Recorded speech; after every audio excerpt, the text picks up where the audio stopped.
Wonderful viewers, you're welcome again to your darling station, The Living TV.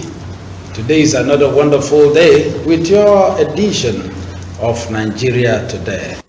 Nigeria Today is a current affairs program that comes from the stable of Living TV. Today, I have our regular discussants and also one who is joining us, for the first time now. From my far left, I have Mr. Elekwachi. Mr. Elekwachi is a political affairs analyst, both with Real FM and Buzz FM. Mr. Elekwachi, welcome to the program. Thank you for having me join you. It's my pleasure. And after him, we have our regular discussant. He's no other person but Barrister Chukwuemeka Nwogo. Barrister Chukwuemeka Nwogo is the immediate past ombudsman in the state here. He's a legal practitioner and also a security consultant, and of all, he is a public affairs analyst. Barrister, welcome to the program. Thank you, moderator. Good day, viewers. All right, today, the first hit, but for Buhari, Nigeria would have been a failed state by the deputy president. That's Amo Agege. That's what he said. And it is also believed that it is also the view of his principal, the deputy senate president, Amo Agege. Let me start with you, counsel. The Amo Agege we are talking about, is it the maize snatcher? If that is the maize snatcher, then everything that will flow from that table would have the same anointing of infamy, because it's only in Nigeria that people who do such things get elevated. Somehow they suddenly find themselves at such level. It's so sad that somebody could come out, even the trio making up the presidency. By that I mean Lai Mohammed, Femi Adesina, and Garba Shehu may not even have come this low. But what do you expect from the aide to the maize snatcher? So, well, he's entitled to his opinion, but the truth remains that several other indices have indicated and shown that Nigeria is indeed a failed state. Virtually all the qualities, all the attributes, all the factors in a failed state are present in Nigeria. And that being the case, we qualify as a failed state. We are only just continuing by the grace of God. The insecurity, even Mr. President at a point came out and told us that he had done everything that he wants to abscond. He said as much that he's in a hurry to leave. So what else is anybody saying when the man himself has said, I want to get out of this place, and one aide is telling us, but for him, Nigeria would have failed. Just playing politics with the fate of our people. All right, Mr. Lekwachi, Yes. Looking at that statement, then what aspect of Nigeria is it in terms of security, employment? What aspect do you think had brought about that such statement? Just for me speaking, I would say that I wouldn't say whether that sounds or was marks of self-congratulation to me. But yes, but to be precise, I would say it's only those who are in this government that appear to have different perception of reality, of even definition of what the situation should be. And when you look at failed state definition, going by what Professor Achebe was able to articulate, you see that the indices, just like the council mentioned, are there, and the parameters are there to show that Nigeria is every other day fast cascading, sliding to the category of failed state. And when you talk about failed state, it means a state where the government, the elected authority, is not able to perform all expected roles and responsibilities. Where you have non-state actors, to an extent, a state within a state, parallel government, if one may say that, running the issue. And as we speak here, virtually all parts of the country have one form of insecurity or the other. Call it unknown government or unknown government, whether you say bandits, whether you say anything you talk about. So I wouldn't know why. In as much as the security or the security problem is not letting up, and someone within authority is saying such, it means that their bread is buttered somewhere. You understand? So to me, I should say, going by economic parameters, for example, the central bank has been lending money to the federal government. We not left that debt at, I think, 789 billion.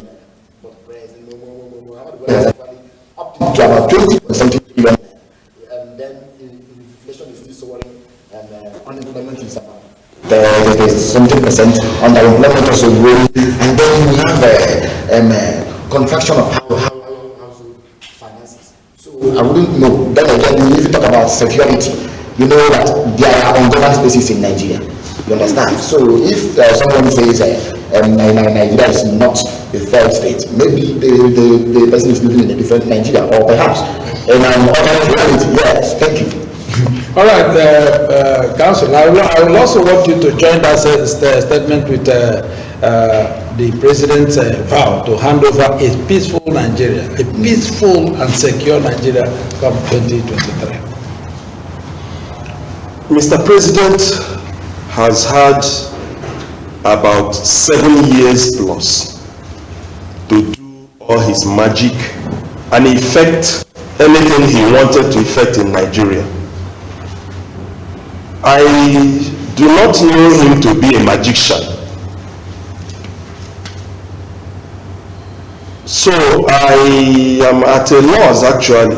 I'm at a loss as to how he intends to achieve within the next couple of months what he has not been able to achieve in so many years. To the extent that he even came out and confessed failure and said that he was tired, that he needed to go and rest. Suddenly, I don't know from where he now got the energy, and he's about to do some abracadabra. Like I said earlier, the fact that we have not disintegrated is just the sheer grace of God. Otherwise, you and I wouldn't even be here. We might be in the trenches, holding our own rifles, looking for either avoiding those that want to kill us or looking for who to kill. It's just by the grace of God. All right, Honorable Lekwachi, Yeah.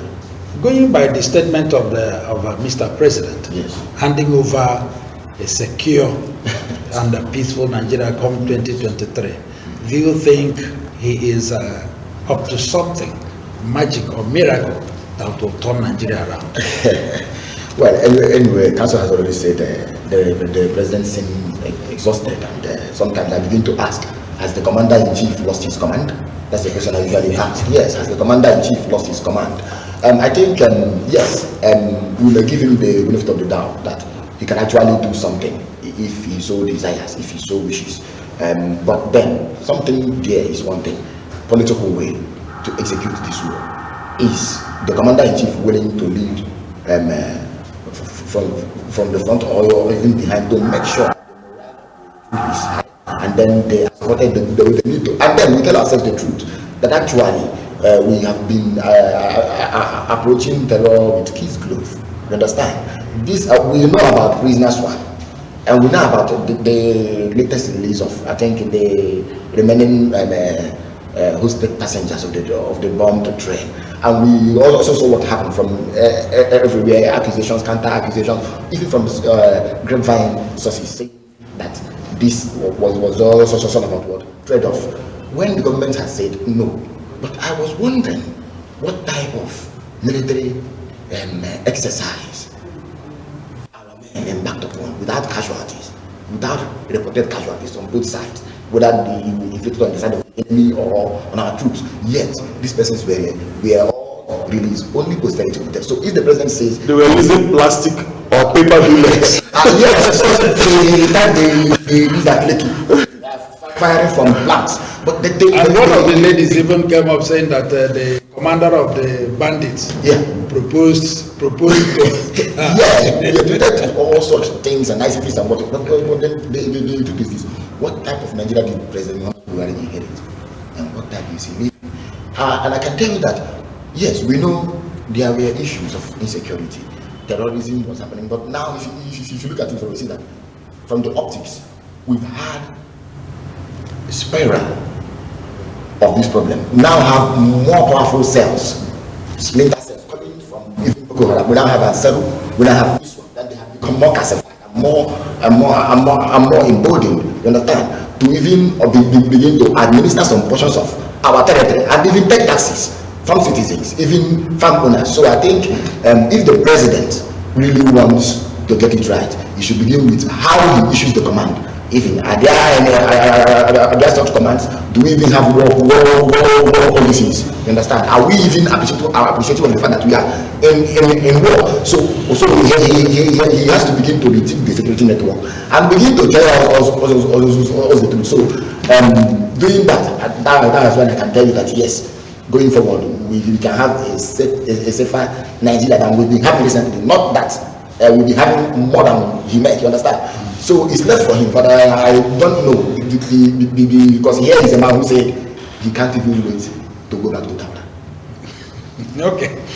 The House of Representatives yesterday mandated its Committee on Finance to investigate the actual amount disbursed to the 36 states and 774 local government area of the Federation from 2012 to 2021 by Central Bank of Nigeria and Federal Ministry of Finance. Going by this council, and do you think that the House of Representatives are waking up early to think about this? Because this is as a result of the so much alleged corruption that has been going on between the states and even the local government. And then now, involving the local governments, do they receive direct allocation? First, the Constitution does not make provision for direct allocation from the Federation account to the local governments. It goes through JAC, the Joint Accounts and Allocations Committee, headed of course by the state officials. And that is how the states are able to maintain control over the finances of the local governments. Contrary, no doubt, to the intent of the lawmakers. The lawmakers meant well, because in a federation, the federating units are not local governments, but the states. Yeah.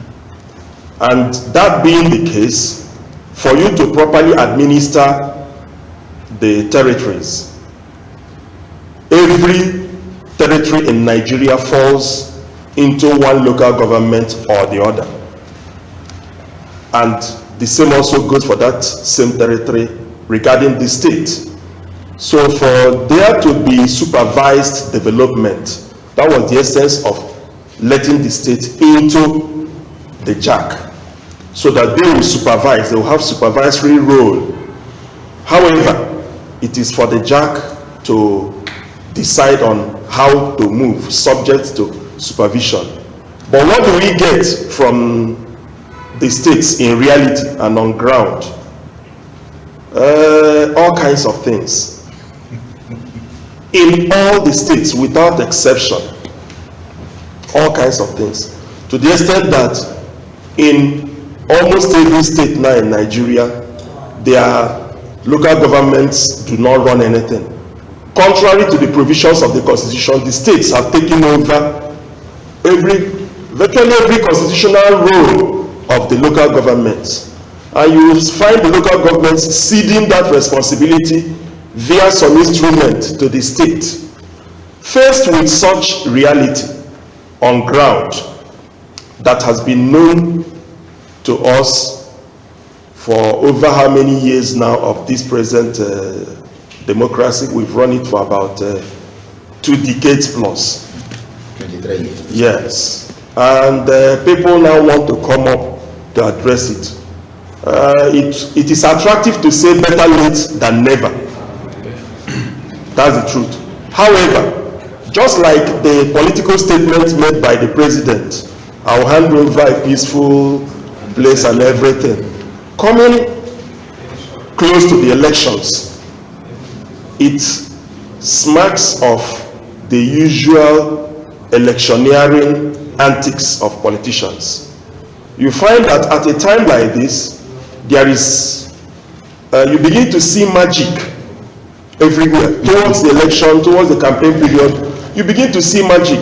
You find some measure of improvement in electricity supply.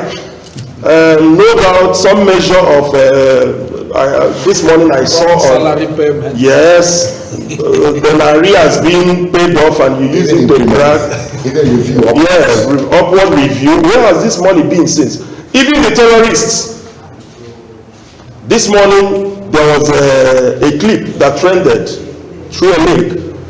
They were waving bye-bye. They are leaving. They are relocating. One very popular one in Kaduna State, I've forgotten his name, the major henchman there, taking some of his men, terrorists, out, and they were waving at the camera that they are leaving to where? Where did they come from in the first place? And then why are they leaving at this time? Suddenly, people that have been held hostage since, they get released, like you said, no single bullet fired. Maybe they were using rubber bullets or plastic or paper bullets on both sides, and so on and so forth. So, if the House of Representatives is sincere, I wish them the very best of luck, and I hope they can pass through it. It's just that from president, like I said, towards elections, they begin to do all this magic. They start up some constitutional amendment and try to brazenly push it through some weeks to hand over and so on, and somebody will say, no, I will not sign it. They will say, okay, we are going to drop it. The next administration will look at it. The next assembly will look at it.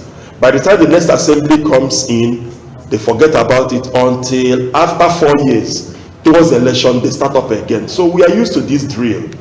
We are used to this drill. Yeah. All right, Mr. Legbaji, Yes. looking at this, even the Federal House of Representatives involving the local government in this fair of accountability, Yeah. and then relating it to what has been happening in the states. Yes. Recently, the level of dilapidation in terms Yeah. of our roads and so on, because Yeah. the local governments don't do anything. Yes, they are And then, handicapped. what do you think will happen if this happens, considering the relationship between the governor and the local government? And most of the local government these days are not elected, but the governor's choice. Yes, exactly. I was even coming to it. You even took it from me. There is what we call intergovernmental relations.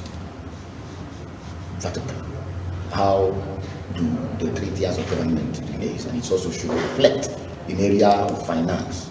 And that will bring me to fiscal federalism, where every unit, just like Council mentioned, is independent of the other, performing the duties assigned to it within the confines of the Constitution. He has mentioned it, he has talked about the section of the Constitution that created each and then empowered it to do what. But the problem we have is that, I have always said this, we have what scholars call inverted pyramid. Inverted pyramid. Instead of the local government getting the base, the pyramid seems to be inverted and they are getting the tip. And it also reflects in our practice of federalism, whether we are talking about true federalism or what. So what are we practicing? Are the local governments so-called, are they the real 10 tiers of government? Do they have that financial leverage to exercise after the budget? And then it comes to something. So you see, when you go to some states, you see that there are stooges in various local governments who are not accountable to the people. In fact, they do not even deserve the tag of executive chairman. They are either what you call transitional chairman, or maybe the one you call ad hoc chairman. There are many names for them. There are many tags. You understand? It just shows you that these persons are not accountable to the people at the grassroots, and that is why people at the grassroots suffers, and that is why ordinary the responsibilities of local government, of grassroots mobilization, you understand, and the creating the presence of mind for them seem to be absent in this administration. Now, financial responsibility, you ask yourself, what does the local government do? It has powers of even grade road, you understand? It has, in times past, we used to see them have tractors. Now you ask yourself, in Niger State, how many of them still have tractors? That's the question. How many of them have bicycles? And then this is where we must also give a little credit to President Muhammad Buhari. You remember some time ago, there was, I think, Executive Order number 10, ordering that the 30 hours of government should be free. But the governors went and worked against it. You understand? The same way they've been having issues with. In fact, the problem we sometimes have is that even at the federal level, you release this allocation, it does not trickle down. Some governors, if not all of them, traps it there and it ends there. You understand? That's why budgets at the state level are not realizable. Because if budgets are to be realizable, it must trickle down vertically. So that, I think if the House of Reps is waking up now, if this is a waking moment for them, it's fine. If they are now desirous of achieving this, it's also good because their duty is divided into 3 things: representation, lawmaking, and oversight. And this is part of oversight. You understand? To oversight organs of government, even other arms of government, to see how financially disciplined they are, how they are prudent with the resources, resources we have. Mind you, we are talking about oil theft, and for which reason the NNPC has not been able to, I think, since February or so. So if at all we want to be financially disciplined, the National Assembly, not just the House of Reps, should wake up from slumber and begin to do the needful. Put your eyes at the necessary loopholes and begin to interrogate everything. That's just the thing. So I think I should like to wish them Godspeed, but then, just like we've seen before, and we've had committees, yes, hearing and then public hearings and what have you, that we are all swept under the carpet. I don't even forget the one of NDDC where the man one day collapsed, and since after that collapse, the investigation also collapsed. The investigation collapsed. Everything collapsed. Yeah, Council, from what Honorable Lekwachi said has elicited something, talking about this local government, the house, the state houses of assembly in various states and so on, that have so rendered the local government, they've so rendered them, let me not use the word. They have emasculated them. Exactly. Now, what do you think the House of Representatives can do anything to bring them back? Mr. President tried it and it never worked. The government stopped it. Did not. The governors did not stop it. It failed because there was, or there is, a constitutional hitch. All the governors did was to exploit that constitutional. That was all that they did. The House of Reps will try again, assuming they even push it through. It will still fail. Somebody will go to court and challenge it, and the court would say this is the position of the law. That is what the court will say. So in the absence of a constitutional amendment, I think it would also amount virtually to an exercise in futility. It's going to amount to an exercise in futility in the absence of a constitutional amendment. So if we want to push it through, now is the time that the populace could begin to hold the people seeking elective office accountable during these campaigns. Tell us what you are going to do when you get there regarding this, and extract a commitment in principle. Commitment in principle, because they could go there and do a different thing. That when we get there, the next National Assembly, from day one, upon inauguration, we're going to push for constitutional amendment. Exactly. That is part of what I think it was President Goodluck Jonathan that did something. I keep on forgetting the name of this constitutional conference or confab. Okay, confab. Yes. 2014 confab. Yes. National confab. And even when what he had done, what he initiated, the then National Assembly tried to push it through. Surprisingly, for reasons known only to himself, he refused to append his signature to it, and we got back to square one. At the last minute, he could have saved Nigeria in hope, because that particular confab was holistic in its dealings. It tried. They had teething problems, they had take-up problems, they had initial problems. Along the line, they started blending, started making progress, and indeed came up with some very laudable innovations that would have solved some of the problems we are having today. But unfortunately, we couldn't get through. Shortly before we go on break, Honorable Lekwachi, Yeah. talking about this local government, is it going to remain this way? Because the creation of the local government ensures that democracy gets down to the grassroots. Yes. That even the man in the village will have a say. The man in the Their village face. will belong somewhere. But with what is happening, there is no dividends of democracy from the local government. Yeah. It looks as if from the local government is hand to mouth, Yeah. because of this relationship between, and it is the governor that determines, not the people Yeah. that elect. So how are we going to remain like this? Yes, I think Council said something. Everything should begin about with conversation, and that conversation should also include constitution and the constitutional amendments. You understand? The current constitution we have today has actually proven to be defective, flawed, and in most cases inoperable. Yeah, because we have flaws that seem to favor certain clique or certain group, and they begin to do what explore and then take advantage of it, just like he's mentioned. I think the issue of local government is one that requires to be holistically looked into. Now, I think in 1989, we had a constitution that was never used. President Muhammad, then military president Ibrahim Babangida dwelled largely, extensively on local government autonomy. But it's beats my imagination, and I keep wondering why, when we returned to democracy in 1999, we adopted totally everything we saw in 1979 constitution. You understand? Chaired by the drafting committee of which was chaired by the late Justice Roe T. Williams. But the fact remains that if we want to get it right, there is nothing wrong in beginning that conversation. It could come through a bill, a private member bill, a public bill, and House. Then we begin to talk about this. But the thing is that, like he has said, so far the governors are using the position of the law to do what?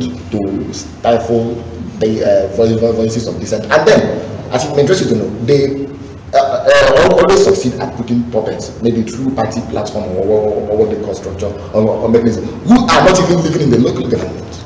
Let me tell you this: if someone is to be the local government of perhaps Bende, in fact, I have known people who were the local government of Bende who didn't live in, who didn't live here.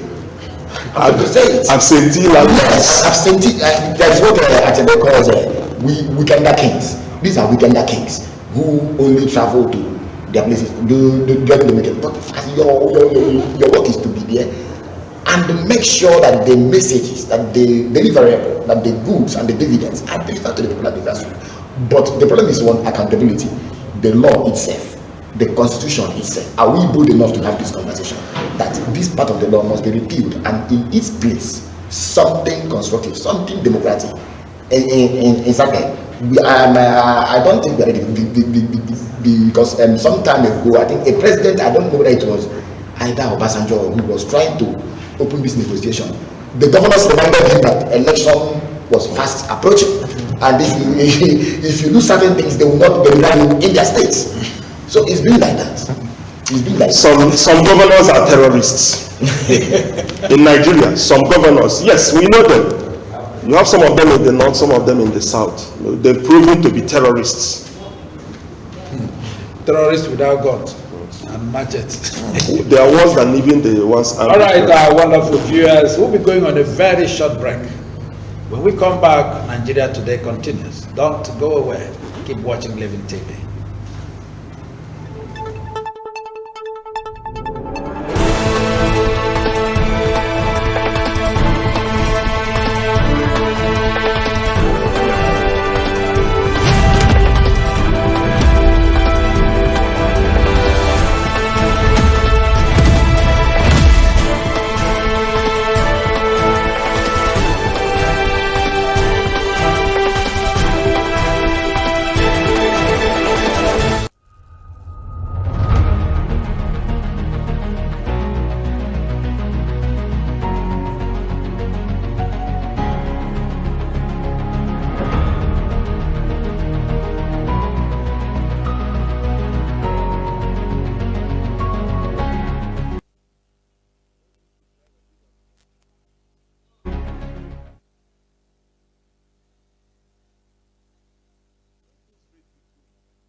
Welcome back to your darling station, the Living TV. I'm glad you're still there watching Living TV.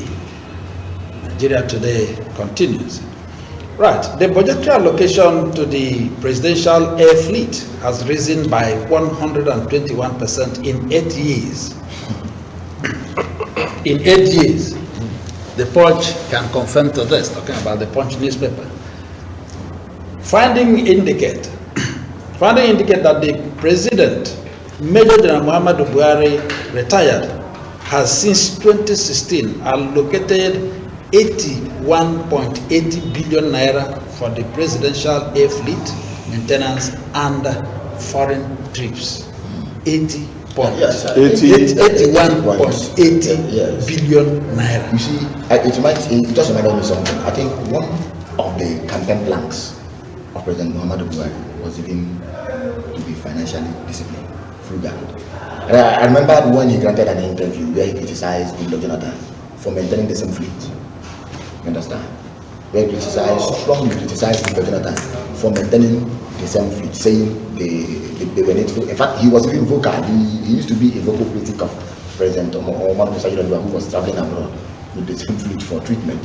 Now, I have to say this, you see, we now elected Buhari and we started seeing, in fact, he has done virtually everything he himself criticized.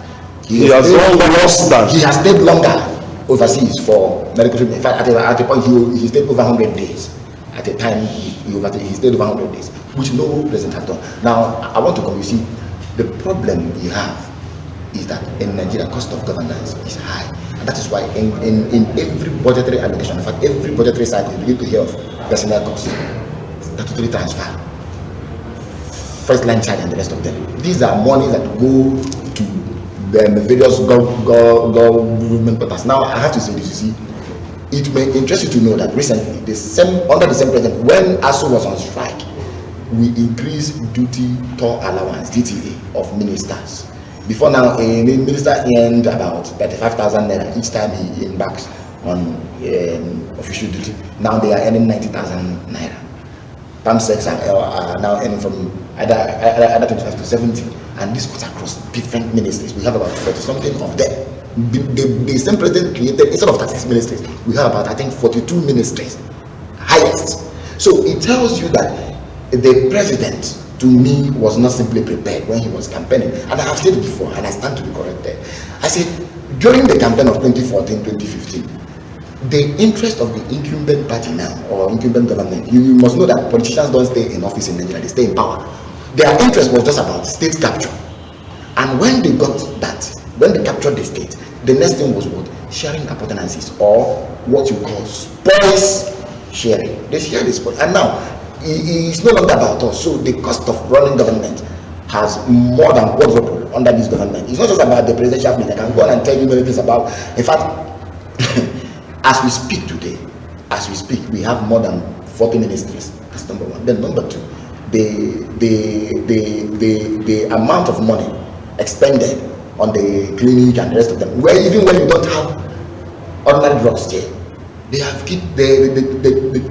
kept increasing. And if at all we are to be sincere, well, at least we know where to apportion the blame. We should be asking this man. You criticize ASU, the past president. You also criticize him on this same issue of presidential. He said, and then I want to quote him. He said, he will do what? Reduce the number of the fleet and then hand over some. Then we begin to have Nigerian Air or Air Nigeria. So where are we today? We've spent billions in Britain just to design a logo of Air Nigeria. So where are we today?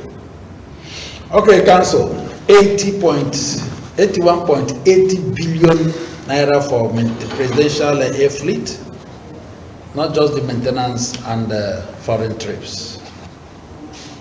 Well, listening to my friend and brother here remind us of what we already know. What Buhari said, that having 11 aircraft in the presidential fleet was most unnecessary, and we agreed with him, because for God's sake, the president can only travel in one plane at a time. Yeah. Maybe gives his wife one, the vice president one, maybe the wife of the vice president one. That will bring it to 4. The Speaker of the House of Reps, 5. The Chief Justice of Nigeria, 6. The President of Senate, 7. The the presidency will have 3. The presidency will have 3, making it 10, and then 1 extra in case anyone suffers any distance, and you bring it to 11. You see, when people begin to mock themselves, till today he has not come out, just like all the other promises he made, to tell us why he has been unable to reduce the aircraft in the presidential fleet. You go to the presidential wing of the international airport in Abuja, you see them all parked there. It's just like a man who has 11 vehicles, 10 vehicles parked in your house. These things are not meant to be parked. They're supposed to be flying. And when you are not flying them, any day you come to fly them, you would just have to go almost through an overhaul to get them on the road. This is coming at a time that we need money for all kinds of things in this nation. First, for food. People are hungry. Yeah. Most of the cowardice is exhibited by the populace in bringing or holding office holders accountable. It's based on hunger. They have weaponized hunger and stomach infrastructure. A hungry man is lily-livered, he cannot ask anything. You stand at the door, everybody's followed into a room. As you're coming out, you're giving, I saw one yesterday, they'll give you one bottle of malt, no, a can of malt, a meat pie and some money to go and do something. You say that is structure, political structure. That is the level to which we've been reduced. So these monies could help. If we sell off some of the aircraft, we have some indigenous airlines doing quite well. Yes. Some are ailing. You look at the ones that are doing well and give them something like Air Peace. I'm not campaigning for them, but if you give them, even Air, yes, and give them some of these aircraft on loan even. Okay, I'm giving you some of these aircraft from the presidential fleet. Yes. Be returning, yes. Or even there are until you are able to buy yes. it up. That's you just concession these aircraft. Even some airlines, some oil companies that like chartering aircraft. Yes. Charter, lease out these things, equipment leasing, and be getting money rather than just dumping them there. I think it's sad. It is something. The deficit in our budgets. You know, when you say 80 billion naira for or 80 billion naira for presidential fleet, that also goes to deficit because it's not bringing anything. Now we our proposal for the year and I respect that when the Minister of Finance said they were looking through the medium-term expenditure framework and then fiscal strategy paper. When she presented it before the National Assembly, she said she hinted at 19 trillion naira. But when the president presented the budget, now we now saw 20 trillion naira. Now, out of the 20 trillion naira, two more trillion. Yes, the amount. The way we add trillion, the amount at as hand, if we are talking of 2 naira. Yeah, the amount at hand was about 8 to 9 trillion naira. Then other things were deficit. They will come from either borrowing. You understand? And selling of assets. Yes, they will come from borrowing, selling of assets, and then what have you.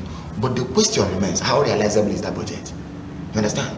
You know, and that is why at the end of every financial year or every budgetary cycle, 50% of the budget has not been implemented, has not been met. Yeah, because we spent 80 million to buy cutlery for Aso Rock. It might interest you to know that as the National Assembly is now going to be disengaging, you understand? We'll be having them disengage.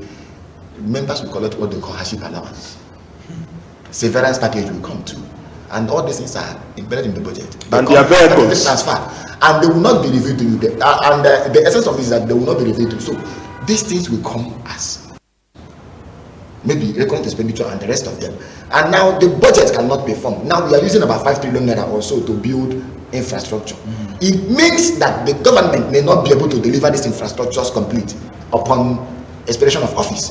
And that's the meaning. So I think the question should be, are we, even Nigerians, beginning to have the necessary conversation? Are we even creating the presence of mind among our populace to begin to interrogate these things? How many people can even approach the budget office or even surf through the internet to know what this country is doing? This country is borrowing. In fact, the loan concurrently now, if this budget is implemented, if you are to share it among the 200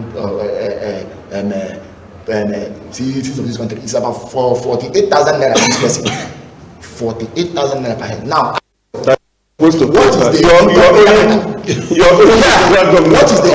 China? What is the income per capita? And most of you see that the project for which these monies have been borrowed have not even been executed. The project the one we borrowed from China to do their way, when we talk about the mono gauge and what have you. You see, China is no longer willing to lend again, and that's why the Port Harcourt Medugri, which is supposed to cut across or to crisscross through the southeast, was abandoned. We are only hearing of the one in Lagos, Kaduna, you forgot the one that in yes. So to me, I think we are not placing our priorities right. So the essence of budget is to look at what you have and look at the expenditure and then look at how to itemize and how to go about them. If you look at the items in the budget, you now begin to cry. Education is ASU is receiving 400-something billion naira or what have you. Now you know what? Defense, I think, got about 2 trillion if you calculate everything. So the question is this: how do we prioritize the items of budget? If we are desirous, education should be getting more, health should be getting more, and so everything. I don't even agriculture. I don't even know where they are interested in this deficit. It will appear as if that the government wants to sustain this deficit, and that is why the next government will come and start on the wrong foot. Okay, Council, considering all these amounts and the nature of democracy in this country, do we think our leaders, our political leaders from the local government to the topmost, do they have the interest of the masses at heart? Coincidentally, they also constitute part of the masses, the people you are referring to. You don't isolate any person. The people who end up becoming councillors, local government chairmen, directors, heads of departments, National Assembly members, House of Assembly members, governors, president, everybody comes from that same pool of the masses. They climb up, and when they finish their tour of duty, they go back to the masses, the pool of masses. There is a point I have repeatedly made on this program.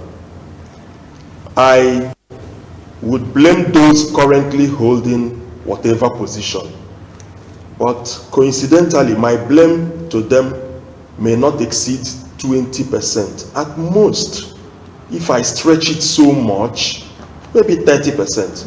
I rather blame those that you think are on the ground. Okay. Those carrying those people up on their shoulders. All it takes is for the people to shift, and they'll fall. They'll fall off. When people are down here criticizing, it is because they have not ascended to the table. When they get to the table and start chopping, you know, table manners, you don't talk while you're eating. So that is just the problem. The problem rather is with the masses.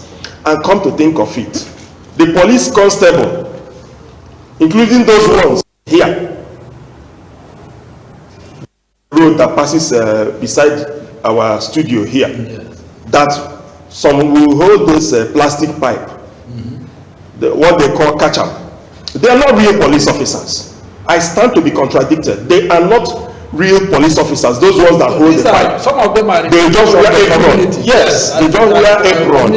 We know the police officers. They work with the real police officers. The general duty police officer will be armed with a rifle. That is a police officer.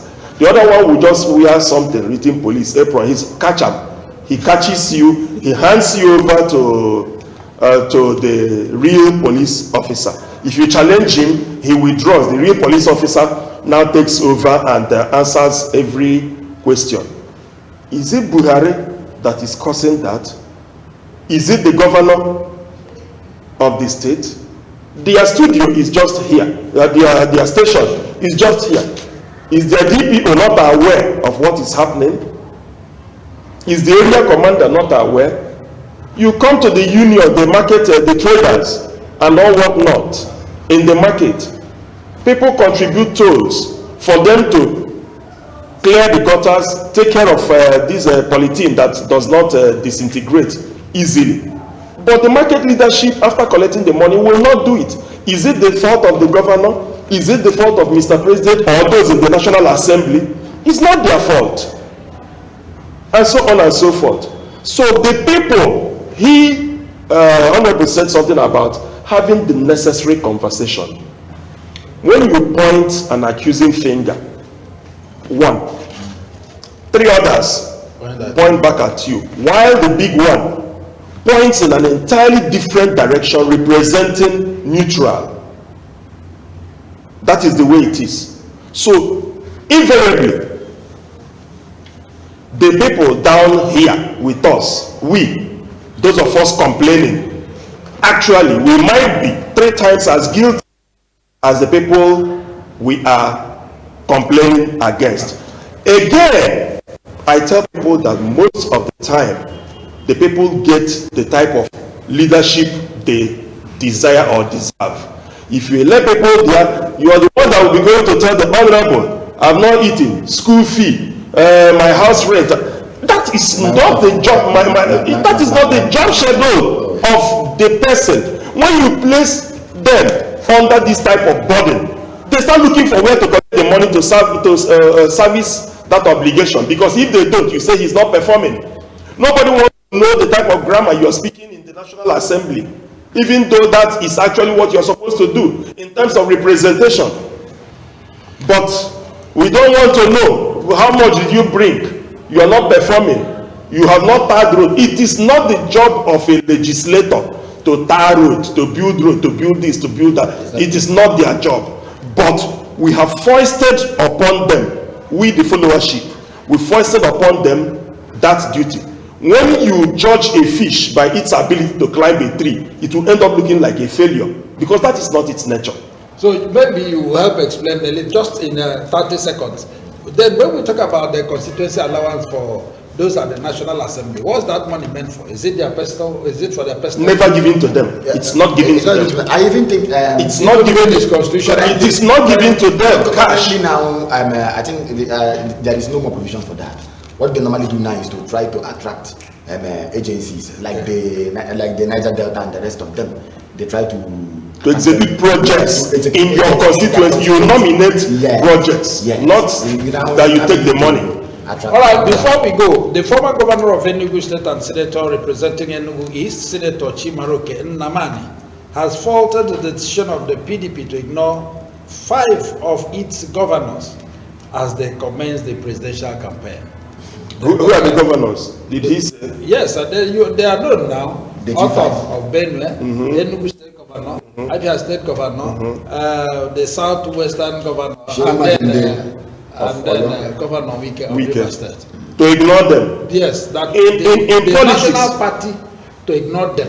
This is not fair, and it's not going to help the PDP. Exactly. Political party. He is right, because in politics, every person is a factor. One vote can make the difference. There is no governor that you would wish away. And for anybody to begin to say, don't mind that governor, ignore just one governor, talk less of 5, it will be suicidal. You continue to engage them. That is my own. So the governor that said, the former governor, is right. Continue to discuss with them. Let there not be any end to discussion and engagement. You continue until you cross that particular bridge. But to say, wish them away, like I said, it will be suicidal. Okay, Honorable Lekwaji, before you add to what he said. Now, talking about this governors. Yeah. And the demand is very certain. In fact, the entire governors in the Southwest came together to say, this man made a promise before he became the national chairman that even if a presidential candidate emerges from the north, that he is going to step down. That he is going to step down. Now, a presidential candidate has emerged from the north, and he is still there.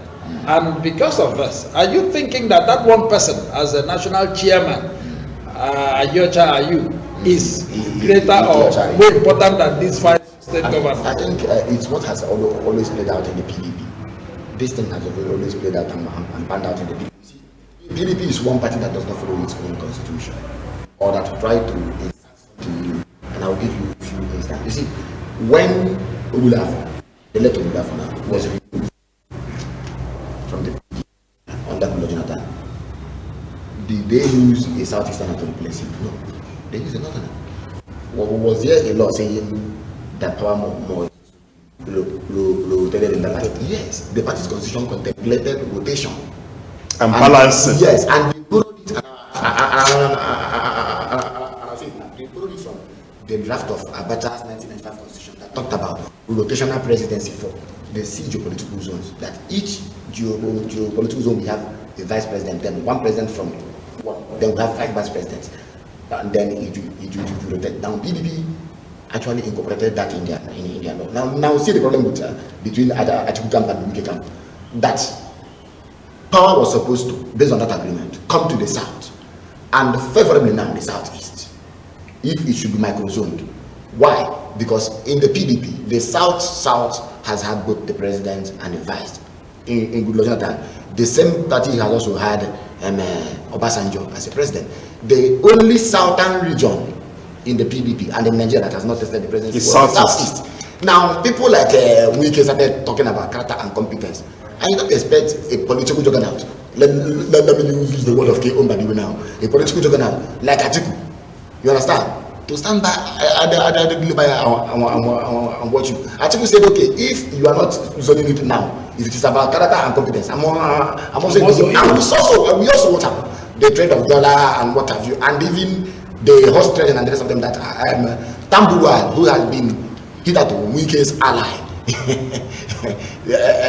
stepped down for his brother. Now it has continued to linger. But what I should think is this, like he has said, PDP should find the possible means of trying to do what, placate these governors. You see, that was what happened to PDP in 2015 when some governors led by Wike left. We also saw what happened. Sorry, Amechi left. We also saw what happened. So I think there should be no end to this conversation. But the problem is that Atiku is saying, now the same Atiku who had come against the provision of the law of the party is now saying that the constitution of the party requires a new national convention, and then again other things to remove the chairman. But then it tells you that the PDP is not just about law, it's about interest of persons, and that was why Obasanjo was able at a point to make himself the chairman of the board of trustees. Okay, Council, shortly before we go, don't you think that this is almost the same thing that is happening in APC? Yeah, it is. All the political parties. You are a PDP person. Yes. All the political parties keep having similar, making similar mistakes, having similar problems. And that will show you that the problem is not about the writing, the document. There is no problem with all those provisions. But it is the human nature. Man by nature is greedy and insatiable. It's about interest. So whenever your interest is now being affected, you find a conversation, a narrative that would suit that particular interest of yours, and you advance it. Exactly. If it favors you, you will be held as Dimba. If it does not favor you, you will start behaving like a Governor Wike, Nation, and things like that. So that is just it. All right, wonderful viewers, we'll be coming to the end of this program, Nigeria Today.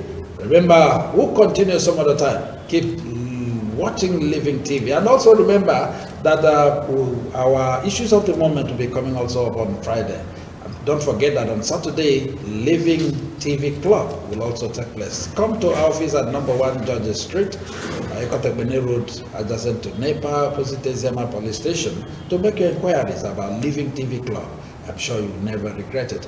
Yeah, from my far left again is Honorable Adendo Elekwachi, political analyst. Mr. Elekwachi, thank you for being part of the program. Thank you so much. I'm Nnamdi Elekwachi. Nnamdi Elekwachi, sorry. Thank you so much. Thank you for being part of the program. You're welcome. Thank you. And Barrister Chukwuemeka Nwogo, a security consultant and a public affairs analyst. Barrister, thank you for being part of the program. Thank you, sir. And this is your command, Chinedum Adiele, asking you to remain where you are, keep watching the rest of our Living TV programs.